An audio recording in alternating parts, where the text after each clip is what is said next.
Hi, this is Module 13 case study for EDL 851. This is a case of a teacher, a great teacher, who has experienced some difficulties at home, and it has now begun affecting her work life with colleagues and also in her classroom with her students. After reading the case study, I know that Mrs. Norton is a first grade teacher, and Mrs. Wilson is the principal over the school. Mrs. Norton has exhibited some changes in her attitude and behavior at work regarding her work over vacation time, where she hasn't been coming in as she usually used to. Also in her relationship with her colleagues, there was an adoption of a new curriculum, and Mrs. Norton berated those teachers who supported the adoption where she did not. About 6 weeks into the school year, parents began complaining to Principal Wilson via phone calls and letters talking about Mrs. Norton screaming at students, and Principal Wilson assured parents that she had been in the classroom, she hadn't observed any of that. So whether or not it was satisfactory to those parents or unsatisfactory to those parents, or it continued, parents began calling school board members, who then contacted the superintendent of the district.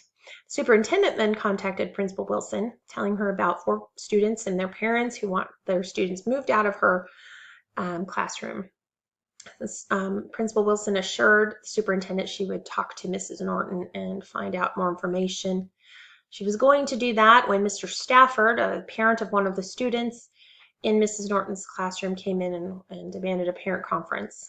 So when Mrs. Norton went to talk to Principal Wilson went to talk to Mrs. Norton about this, she let her know about the letters and the phone calls. Was unclear whether or not she let her know about the superintendent's phone call, but set up a parent conference with Mr. Stafford. It was a conference with Mr. Stafford that did not go well. He was frustrated and irritated from the beginning, and then when he started talking about what's going on, Mrs. Norton responded by calling him a liar and becoming very angry. Principal Wilson stopped the conference immediately and promised to reschedule. So I need to find out, of all of these things, if the accusations parents and students are making of Mrs. Norton are true. So I need to find out the experiences of students in the classroom besides Julie. I need to find out if there's anything else affecting Julie that might cause her to react the way she is towards school. I need to find out the names of the parents and students that called the school board members, and then who then called the superintendent. I need to find out if there were any consequences for Mrs. Norton's previous insubordination earlier in the year in regards to her ignoring the conference with Principal Wilson in regards to her treatment of colleagues, and also in her refusal to do parent conferences. And I also would like to know if there's some documentation of visits to Mrs. Norton's room regarding the treatment of the students. Two problems I determined. I need to know, or should students be moved to another first grade classroom, specifically those 4, but very specifically Julie. And then what consequences, if any, does Mrs. Norton face in regard to the situation with the students? So my proposed plan of action is to conference with Mrs. Norton, probably right after, because the superintendent's called me. It's obviously an urgent issue. I would conference with Mrs. Norton, find out what's going on in the classroom, what's going on with students, what students are going to tell me. I also need to find out what she did about the request for conferences with Mrs. Stafford, and if she received those things. And then I will not at the time, and probably not inform her at the time because she's already emotional, but I will write up a formal documentation regarding her behavior with Mr. Stafford, which was unprofessional and inappropriate. And then also, if she does say that there were requests for those conferences and she did not respond, then I would also add that to the documentation that she's not doing that. and that is inappropriate as well. I would get Mrs. Norton a sub either for the rest of the day um, and or the next day so that I can further gather information and she can have a minute and the kids can have a minute and I can gather information sort of in a neutral situation. I would contact the superintendent to find out the names of the parents and students that were reported or who reported to the school board members. And then I would begin conferencing with students, and I would begin with Julie.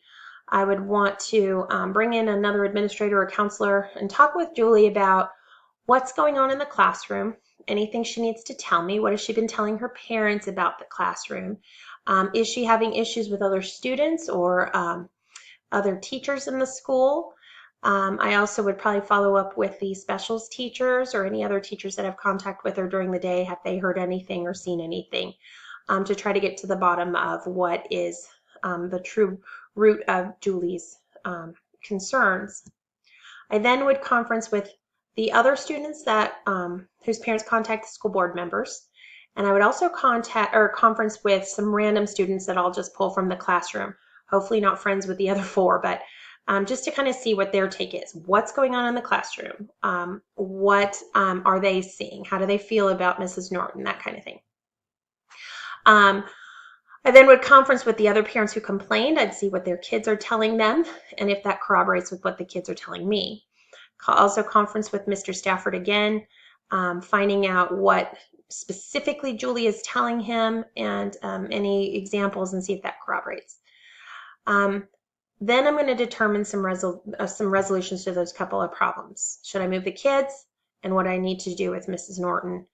Once I've determined that, I'm going to conference with Mrs. Norton one more time, first informing her of the formal write-up or documentation regarding her behavior in the conference with Mr. Stafford, and then discussing with her my resolutions to the problems, letting her know if I'm moving students or not, letting her know if she is going to have another formal write-up regarding other situations or not, or whether or not she will be dismissed. Then after that, soon after, a little after, I'm going to follow this up with sort of a broad walkthrough and conferences with staff. And I want to check on classroom culture when I'm walking through and how they're interacting with their students, and then also what they understand of my expectations for parent communications and what they're doing about that. So my resolutions are certainly going to depend a lot on what I find out when I am gathering data.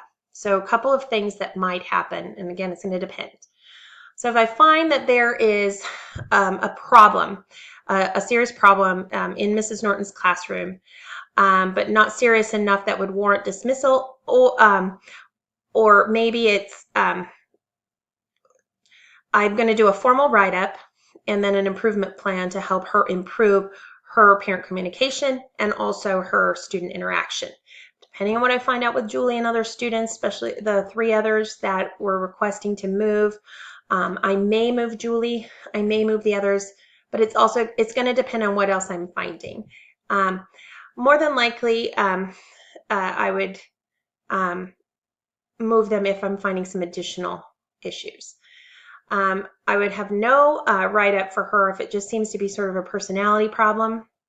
She'd remain in the classroom. Again, depending on what I find out with Julie, I might move Julie if need be. If I can mend that relationship with Julie and Mrs. Norton and with Mrs. Norton and the other students, I'll keep them in the room. And then work on improving maybe Mrs. Norton's classroom management style. If there is a large issue that warrants dismissal, and if I have enough documentation, I will dismiss Mrs. Norton and obviously then keep Julie in the room.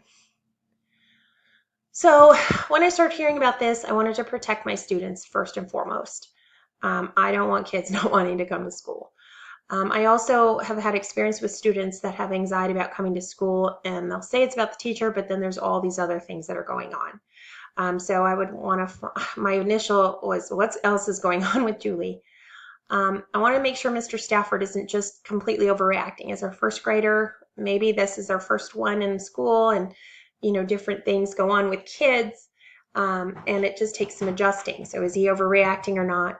And I also was thinking if Mrs. Norton's going through some stuff, then she may need some training to remind her of the classroom management skills she obviously had in the past.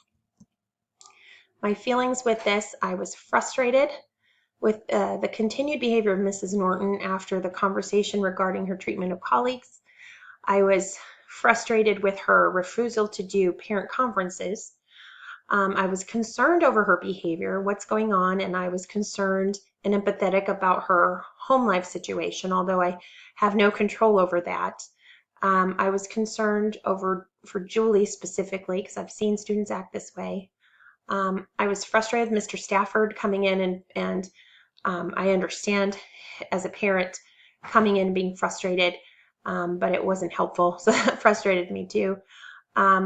Obviously, I was frustrated with Mrs. Norton's reaction to Mr. Stafford as well. And then I was feeling like I really wanted to watch my reaction. I was hesitant about overreacting or underreacting, I suppose.